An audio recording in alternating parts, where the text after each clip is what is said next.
नेत्र हे भुवन भास्कर नमो नमो। हे सृष्टि के सिरजनहार दिवाकर नमो नमो। हे सूर्य प्रभाकर नमो नमो।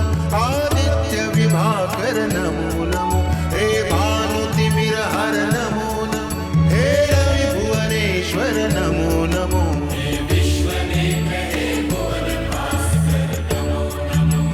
नमो नमो।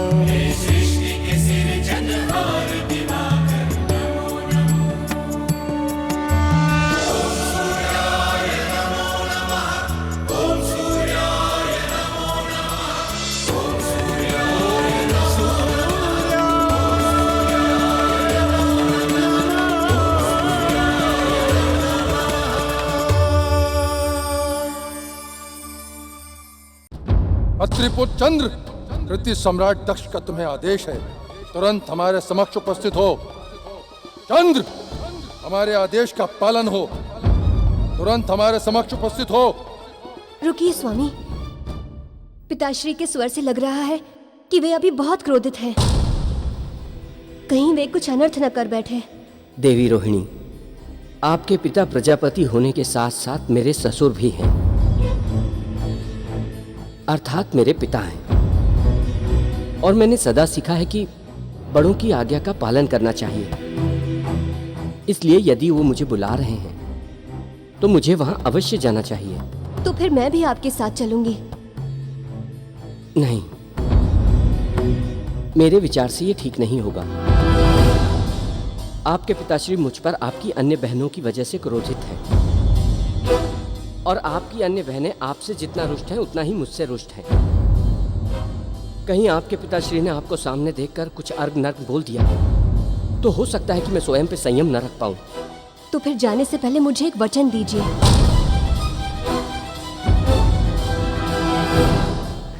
कैसा वचन?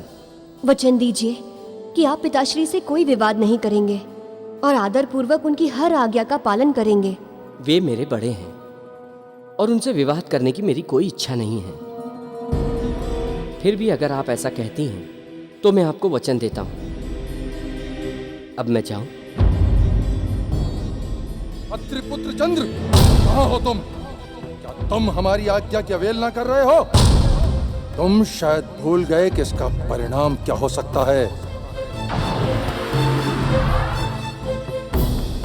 हे भगवान सूर्यदेव, मेरे पति की रक्षा करना। मेरे पिता अभी बहुत क्रोध में हैं। उन्हें सद्बुद्धि देना भगवान।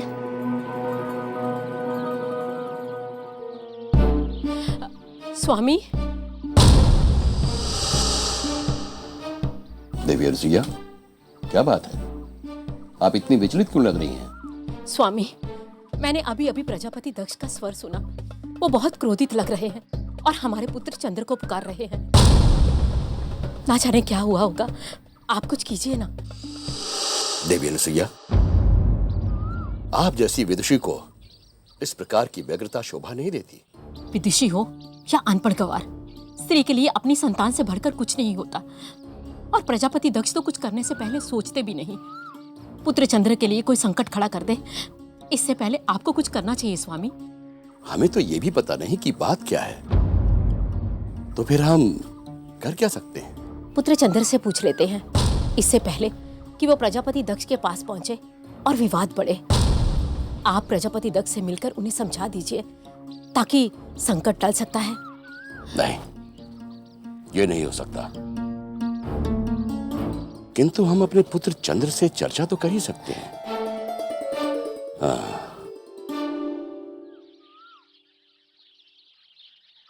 पुत्र चंद्र, उपस्थित हो।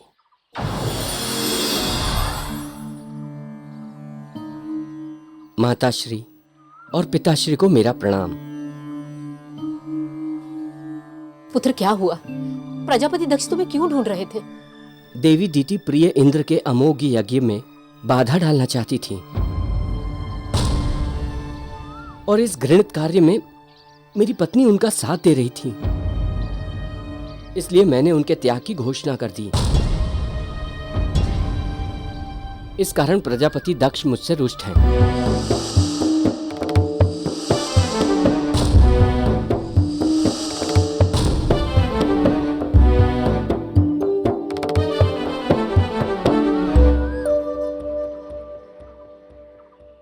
पुत्र चंद्र, हमारी पुत्रवधू ने जो भी किया अनजाने में किया है। यदि ऐसा है तो उन्हें दोषी ठहराना अन्यायपूर्वक है।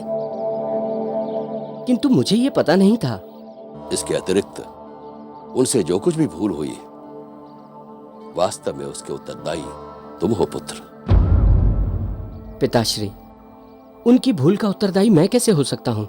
पत्नी का जीवन पति से उसी प्रकार जुड़ा होता है जैसे शरीर से आत्मा। किंतु तुमने देवी रोहिणी के अतिरिक्त अपनी सभी पत्नियों की उपेक्षा की है।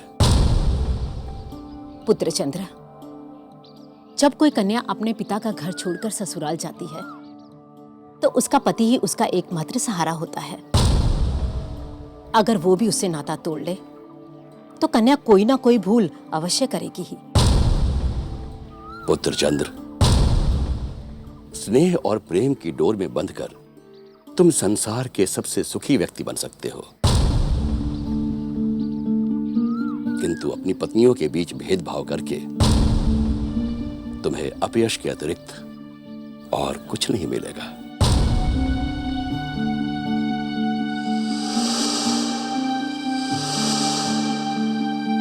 अत्रिपुत्र चंद्र, हम पृथ्वी सम्राट दक्ष बार बार तुम्हें उपस्थित होने का आदेश दे रहे हैं, किंतु तुम हमारे आदेश की अवहेलना कर रहे हो। लगता है तुम हमसे कोई दंड ही पाना चाहते हो। यदि तुम 2 बल के भीतर हमारे सामने प्रकट ना हुए तो हम अवश्य तुम्हारी ये इच्छा पूरी करेंगे।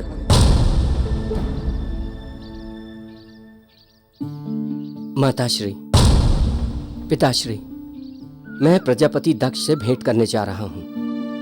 आप भी इसके साथ चले जाइए स्वामी। स्थिति बिगड़ने लगी तो आप संभाल लीजिएगा। नहीं, प्रजापति दक्ष ने इसे पुकारा है, इसलिए इसके साथ मेरा जाना उचित नहीं होगा। माताश्री, अब मैं बच्चा नहीं हूं। मैं प्रजापति दक्ष का सामना कर सकता हूं। तो जाओ पुत्र, प्रजापति दक्ष तुम्हारे पिता तुल्य है, उनसे आदर पूर्वक बात करना। सूर्यदेव तुम्हारी रक्षा करें। चंद्रदेव, प्रकट हो, प्रकट हो। दुष्ट, हमारे बार बार पुकारने पर भी हमारी उपेक्षा कर रहा है। हमारी पुत्रियों को त्यागने का साहस तो तुझ में है, किंतु हमारे सामने आने का साहस नहीं। अच्छा, लगता है इस कायर को श्राप देना ही पड़ेगा।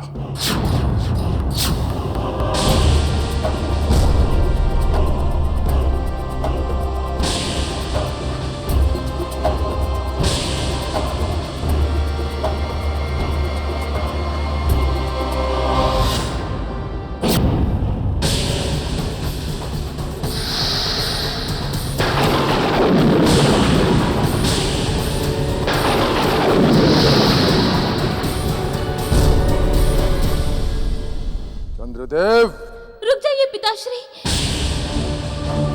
हमारे पति को दंडित ना करें पिताश्री। यदि उन्हें कुछ हो गया तो हम कहीं की नहीं रहेंगी। उनकी ओर से हम क्षमा मांगते हैं पिताश्री।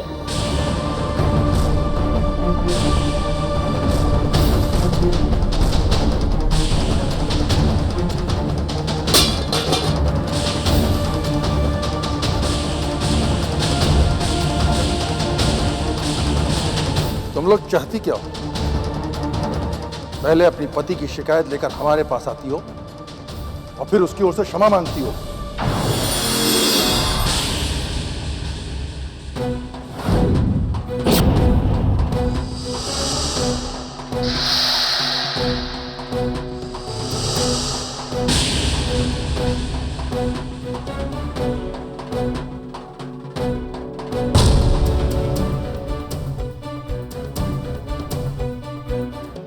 ढोंग रहने दो चंद्रदेव।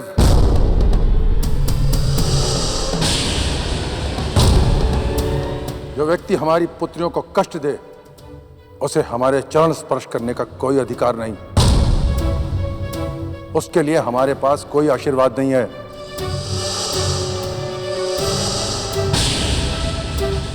क्या अधिकार था तुम्हें हमारी पुत्रियों को दंड देने का? बोलो। आपको इन सब ने ये तो बता दिया कि मैंने इन्हें त्याग दिया, तो त्यागने का कारण भी अवश्य बताया होगा। बताया था। यही कारण है कि आज तुम प्रजापति दक्ष के हाथों दंडित और श्रापित होने से बच गए। किंतु शायद तुम भूल गए कि हमने विवाह के समय तुम्हें कड़ी चेतावनी दी थी। यदि हमारी किसी भी पुत्री को कष्ट पहुंचा तो हम तुम्हें कड़ा दंड देंगे। यदि इन्होंने कोई भूल की थी तो तुम हमें आकर बताते। इन्हें इस प्रकार दंड देने का तुम्हें क्या अधिकार था?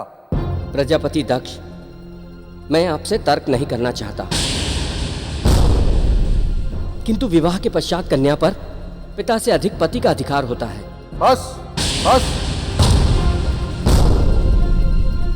तर्क करते भी हो और कहते हो कि मैं तर्क नहीं करना चाहता। अब इन सब को लेकर अपने साथ घर वापस जाओ। यदि ये फिर से इस प्रकार भूल ना करने का वचन दे तो मैं इन्हें अपने साथ ले जा सकता हूं। ये तो वचन दे देंगी, किंतु उससे पहले तुम्हें इनसे क्षमा मांगनी होगी।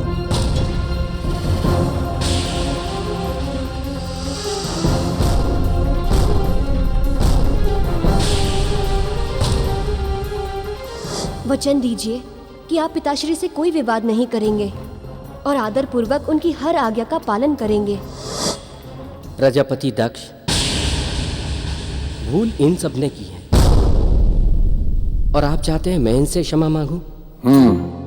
भूल इन्होंने की है, किंतु भूल तुमने भी की है और तुम्हारी भूल इनसे अधिक बड़ी है, इसलिए तुम्हें इनसे क्षमा मांगनी होगी। और वैसे भी पृथ्वी सम्राट दक्ष की पुत्रियों का स्थान तुमसे बहुत ऊंचा है।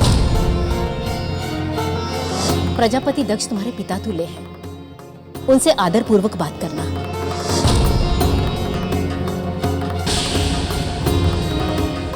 प्रजापति दक्ष, आप मेरे पिता समान हैं। यदि आपकी आज्ञा अनुचित भी हो तो भी उसका पालन करना मेरा कर्तव्य है। मैं अपनी पत्नियों से क्षमा मांग लेता हूं।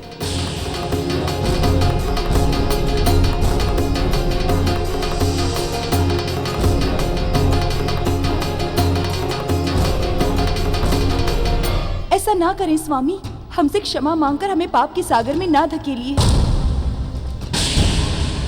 पति से क्षमा मंगवाई तो हमें नरक में भी स्थान नहीं मिलेगा।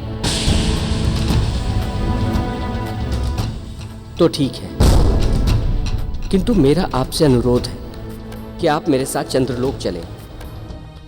चंद्रलोक में हमें जाने की अनुमति दे दीजिए पिताश्री। अवश्य। अपनी पुत्रियों की प्रसन्नता से बढ़कर हमारे लिए और कुछ नहीं है। तुम सब प्रसन्नता पूर्वक चंद्रलोक जाओ और वहां प्रसन्नता पूर्वक रहो।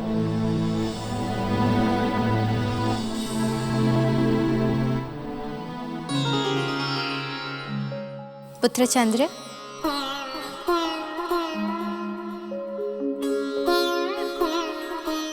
सूर्यदेव तुम्हारी रक्षा करे।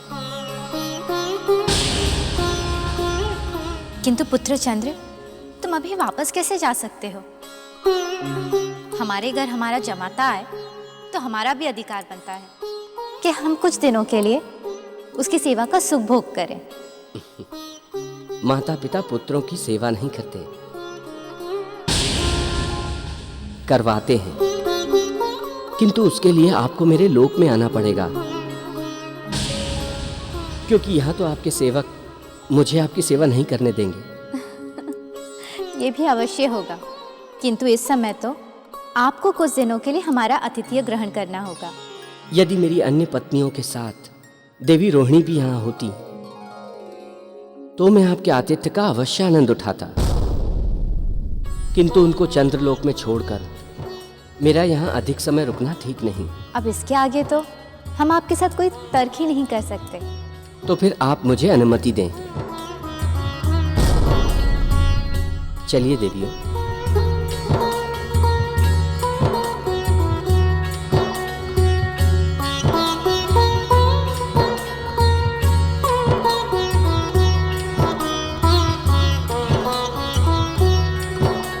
चंद्रदेव, चंद्रदेव।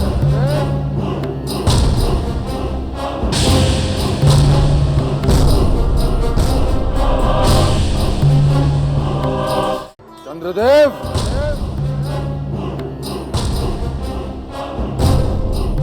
इस बार तो हमारे कोप से हमारी पुत्रियों ने आपको बचा लिया, लेकिन याद रखिएगा अगली बार ऐसा ना हो, अन्यथा हमारे कोप से स्वयं विधाता भी आपकी रक्षा नहीं कर पाएगा।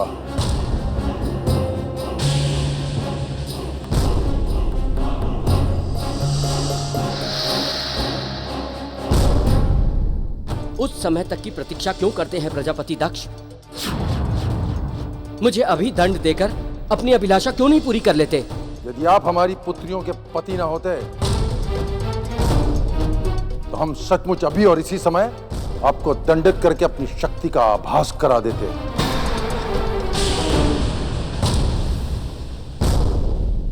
पृथ्वी सम्राट, पुत्रचंद्र बुद्धिमान भी हैं और व्यवहार कुशल भी।